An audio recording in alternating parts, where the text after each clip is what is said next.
Senator from South Dakota. Thank you, Mr. President. I thank the ranking member from Alabama for his eloquence in laying out what's at stake here in this budget debate that we're having, and also pointing out once again that the budget before us here in the United States Senate doesn't balance.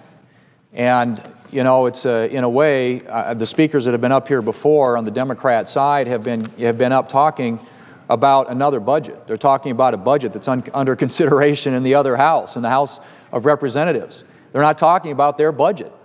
And I suspect one of the reasons they don't want to talk about their budget is it's a budget that, for all intents and purposes, will hurt economic growth, cost jobs, lower take-home pay for middle-class Americans, because it doubles down on the failed policies of the past 4 years, which have consisted of more spending, more borrowing, and more taxes. And that's what this budget is about. Now, I want to read for you, to quote something, if I might, from the Washington Post editorial page in regard to the Democrat budget that's before us.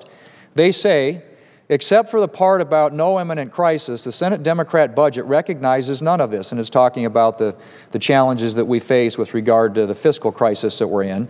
Partisan in tone and complacent in substance, it scores points against the Republicans and reassures the party's liberal base, but deepens these senators' commitment to an unsustainable policy agenda. In short, this document gives voters no reason to believe that Democrats have a viable plan for, or even a responsible public assessment of, the country's long-term fiscal predicament. Read alongside the GOP's own partisan outline, it leaves only a faint hope that sensible members of both parties, together with Mr. Obama, might yet meet in the serious middle. Now, listen, this is their assessment of the budget debate that's going on here in the United States Senate. And I have to say, Mr. President, that the Washington Post editorial page isn't exactly a bastion of conservative thought. But note what they say about this. It's not a viable plan. It's not even a responsible public assessment of the country's long-term fiscal predicament. This is precisely what's wrong with this budget and why the Democrats who come down here on the floor of the Senate aren't talking about it. They're coming down here to talk about the budget that's under consideration today in the House of Representatives, which incidentally does actually balance in 10 years. And the first amendment that's under consideration here in the Senate, or the first motion, I should say, is to recommit this back to produce a balanced budget. It strikes me, at least, that I think most Americans would sort of accept the logic, if you will, the notion that you ought to be able to submit a balanced budget, at least a budget that balances in a 10-year period. I mean, most Americans have to make decisions every single year. They have to figure out how they're going to go about balancing their own family budget, how to make what's coming in the door meet the expenses that they have to deal with in their daily lives. And yet the Democrat budget that's before us today not only doesn't balance in 10 years, it doesn't balance ever.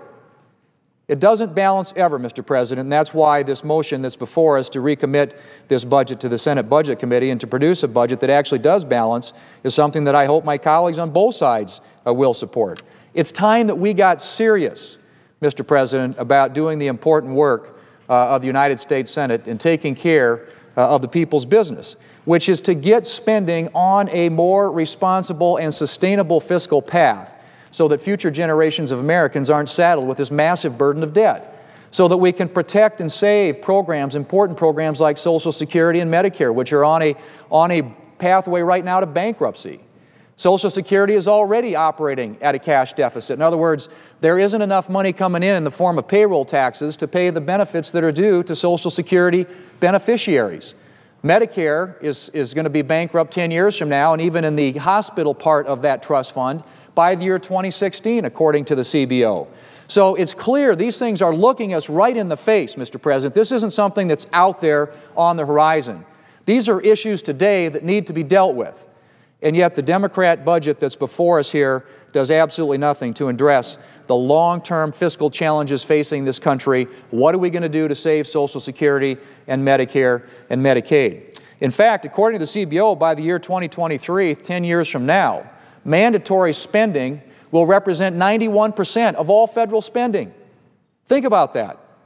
It's about 62% today.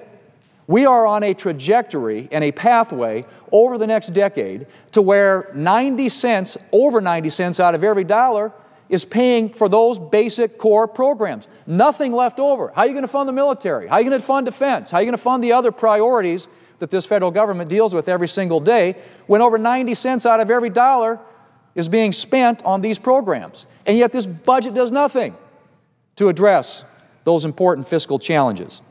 What it does do, Mr. President, is it grows government. 62% increase in government spending over the next decade.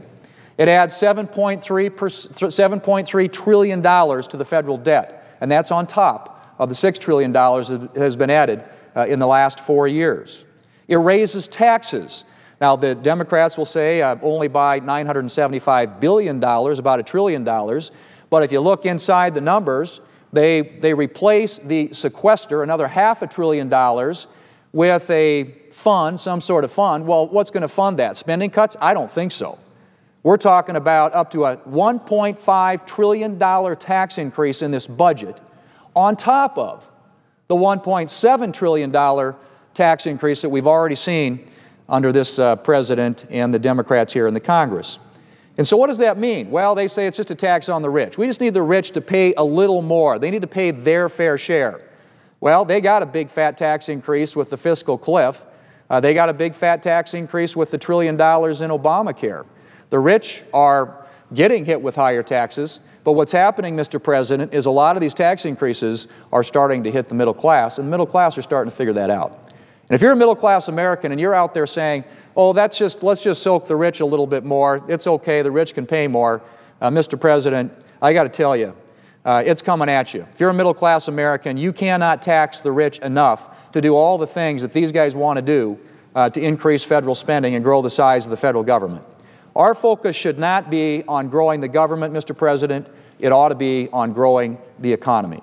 And this budget does absolutely nothing to get the economy growing again. It simply does what we've done for the past 4 years, and that is increase spending, increase borrowing, and increase taxes. And if you don't think the taxes are hitting the middle class already, just look at your health insurance premiums, because the tax increases in Obamacare were taxes on, yes, medical device companies, taxes on your health insurance plan, taxes on pharmaceuticals, all of which are being passed on in the form of higher costs to average working Americans. So we've got a crisis in this country and do the important things to plan for the future of their children and grandchildren. And here we are in Washington, D.C., debating yet more policies that are going to hurt the economy, that are going to crush job creation in this country and lower take-home pay for those very middle-class American families. And so this is the wrong approach, Mr. President.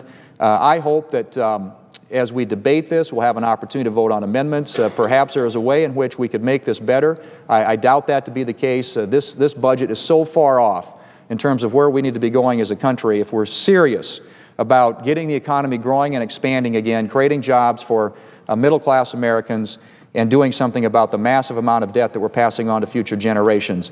This budget is the exact wrong prescription for that. We can do much better by the American people, and we need to. And I hope that during the course of this debate that will become clear and that we will move in a different direction for the future of this country. Mr. President, I see the leader is here on the floor. I will conclude my remarks, at least for the time being, and allow him to